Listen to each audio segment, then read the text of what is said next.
Canada is facing an affordability crisis. And at the heart of it is the country's expensive housing market.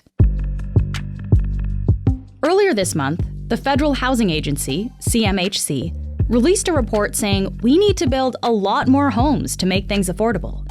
3.45 million more homes in the next decade. And if that number sounds high, it is. The Globe's real estate reporter, Rachelle Younglai, is on the show today to give us a reality check on this 3.45 million number and whether it could actually fix the housing crisis. I'm Menaka Raman-Wilms, and this is The Decibel from the Globe and Mail. Rachelle, thanks so much for being on the podcast again. Thanks for having me. So Canada's housing agency is saying that we need 3.45 million homes by 2030. It sounds like a lot, right? But can we just start off by defining what exactly do we mean when we say 3.4 million homes? Like, does that include apartments, other dwellings, or is this just like a freestanding house? What's included? Yeah, so it includes all types of homes. So it could be a detached house. It could be a apartment unit, something that you just rent. It could be a condo unit. It could be a semi-detached house. It could be a townhouse. It's anywhere you live. Okay, so that's our goal, 3.45 million. How many houses are actually being built in Canada every year right now? We average about 240,000 a year. So by the end of 2030, that means we would be building 1.9 million homes. CMHC is saying that we need 3.45 million in addition to the 1.9 million that's currently on track to be built by the end of 2030. Okay, so do some fast math here. So if we're adding 1.9 and 3.45, so that's over 5 million then? Exactly, over 5 million. Okay, so we need to build a lot, and it sounds like at our current pace, we're nowhere near that. Nowhere near that. And if they wanted to reach that goal, they'd have to nearly triple the pace of construction. Is that a possibility? Not right now, no. No, it's not a possibility right now because, first of all, there's a huge skilled trades shortage. There aren't enough construction workers. Material costs are very high. The cost of borrowing is very high. So it's for some developers, it's prohibitive to build. So it's not possible right now. What have experts said about this figure? Well, the real estate industry agrees with this number. They think that, yes, a lot more housing has to be built. A lot of economists from the banks also believe that there's a supply shortage. There are some economists that think that this number is like a number taken out of the sky. And I would say that most people and most of industry would say that it's not realistic to meet that target because it's so difficult to build right now. If experts are saying that 3.5 million number is basically not possible to reach by 2030, I guess why is the CMHC putting out reports aiming for that? Like, if it's maybe an unattainable goal, why bother doing that?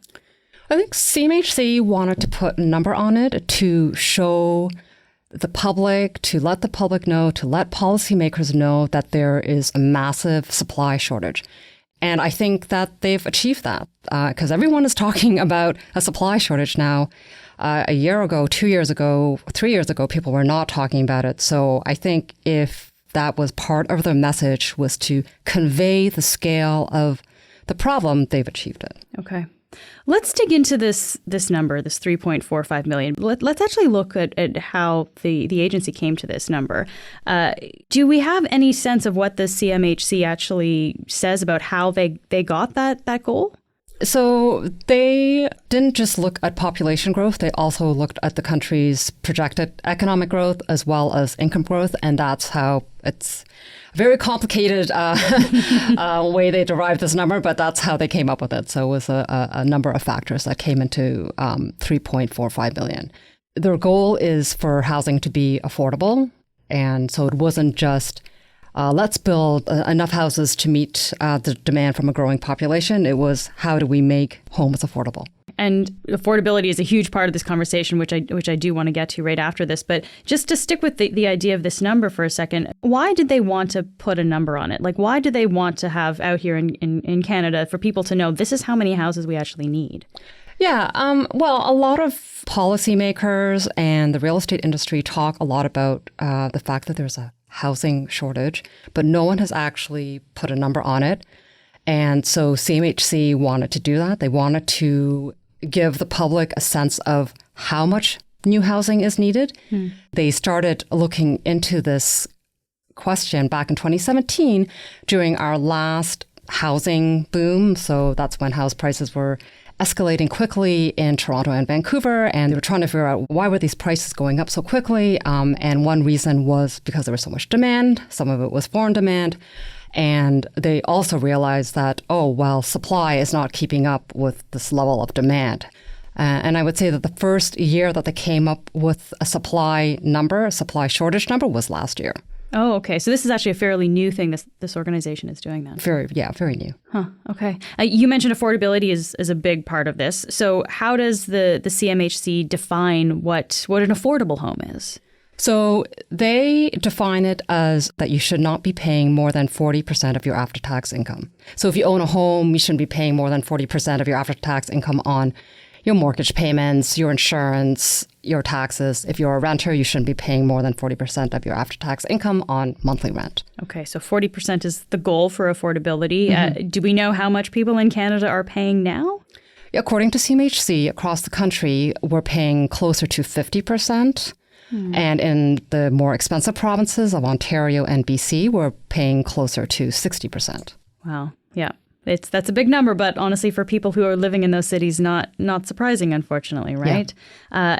Do we know how they got to 40%? Like, why is that a key number here? Yeah, so CMHC wanted to pick a period in our recent history where our economy was doing well. And so they picked 2003, 2004, and they looked at housing costs in those 2 years, and they found that the country as a whole was not paying more than 40%. And so that's how they came up with the 40% metric. Okay. And why, like you said, 2003, 2004, what was going on in those years that made them want to look at that period of time? Housing costs were relatively low and the economy was doing relatively well. All right. So both of those things that are not actually the case right now. Right. I was wondering, too, because we were looking on the CMHC website and there was an article from 2018 that was saying 30% of household income was considered affordable. So why would it be 30% a few years ago and now 40%? Like, is this something that I guess changes? Yeah, I think the CMHC thinks that 30% is too low. It's not realistic given how quickly home prices and rental rates have risen. And a more realistic gauge is 40% of your net income, not 30% of your net income. Yeah, and I mean that's not an insignificant savings, right? Like, no, that's I don't know, a trip or dinners out. Like it's a kind of a different lifestyle choices right there. Yeah, of course, some people have managed to buy a house in some of the more expensive markets of the country. In the Toronto region, the average home costs over $1.1 million in July. And in the Vancouver region, it's even more. It's $1.2 million. So if you've bought a house in one of those markets for over $1 million and all of this extra supply, we build all these extra houses are come online here. Like, are you going to be stuck selling your house for, I don't know, $500,000 or something? Because that's a huge loss. Yeah, that's a good question. And according to CMHC, they don't think that home prices are going to drop 40-50% over the next 8 years when more supply comes on stream. They suggest that you could still get the market value for your house because, say, you sell your house, maybe someone will come and buy that house and redevelop it into a 4-story, apartment or a building with 20 units. They don't think that you're going to lose value on your homes. That's what they've said, at least. That's interesting, though, because it's kind of like a win-win of both situations, right? If you bought a house at an expensive price, you'll still be fine. If you haven't bought a house, you'll still be fine. That seems, I don't know, it seems difficult to really believe it's going to shake out that way. Yeah, it does, yeah. So does that mean that people who did buy at a huge cost, like, might they end up kind of screwed in the end if we do end up building this much and the supply does increase? I mean, maybe they would be completely screwed, but maybe they won't make as much as someone who bought their house in the 1990s and sold it last year would have made. So maybe they won't make as much as they would have made, but I'm sure they won't lose 50% of the value of their house. We'll be right back.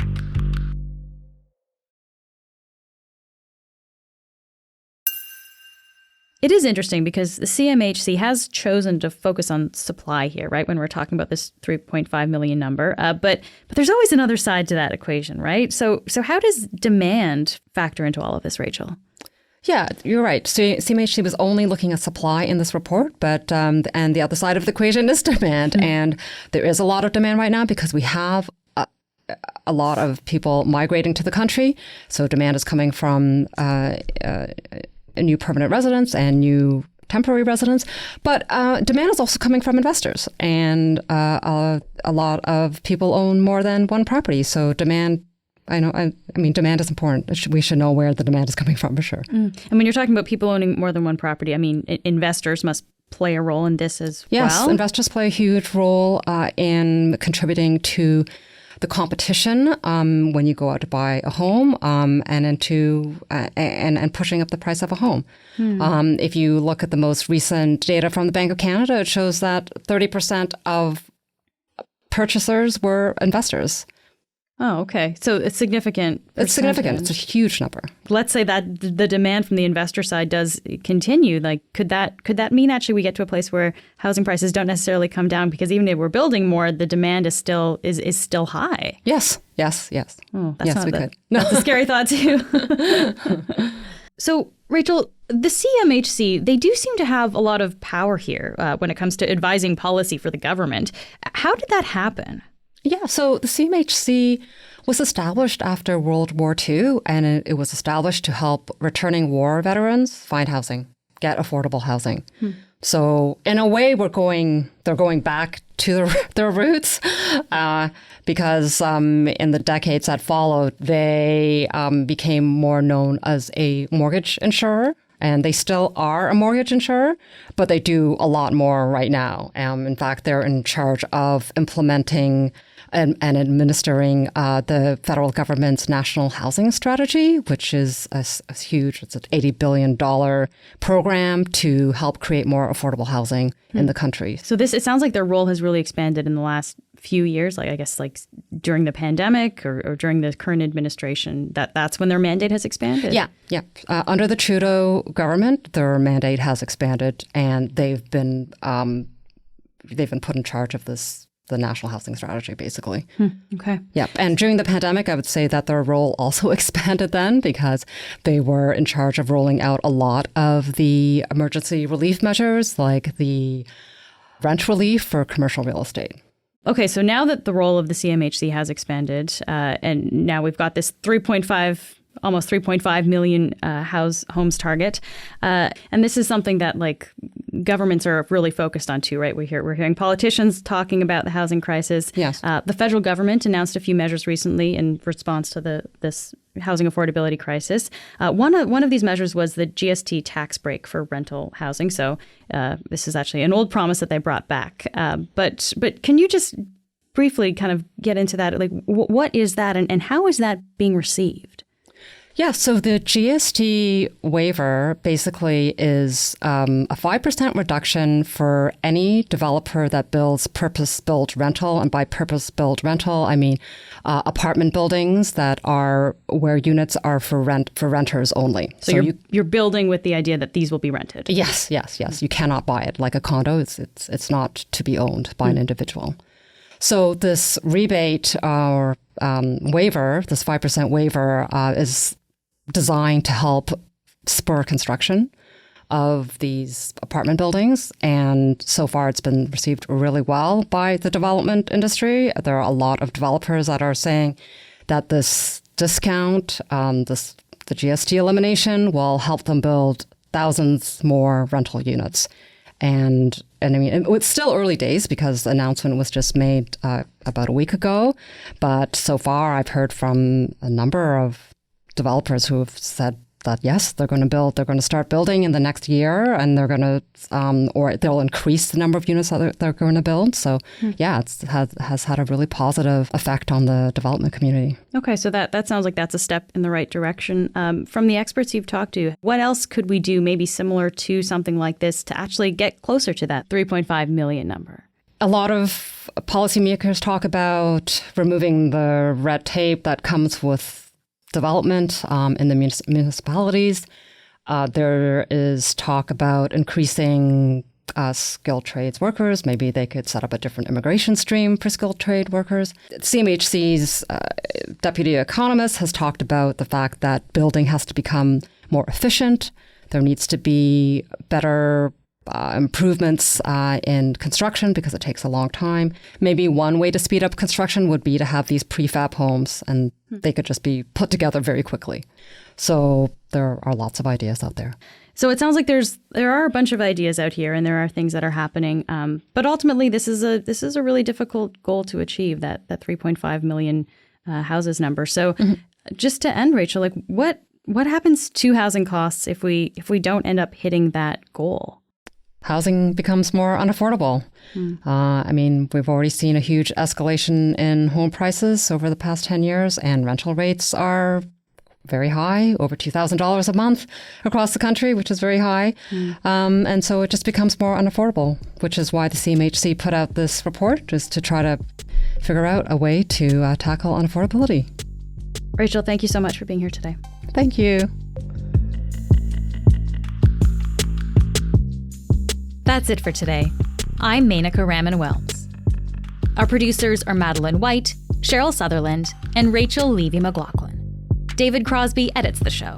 Adrian Chung is our senior producer, and Angela Pacenza is our executive editor. Thanks so much for listening, and I'll talk to you tomorrow.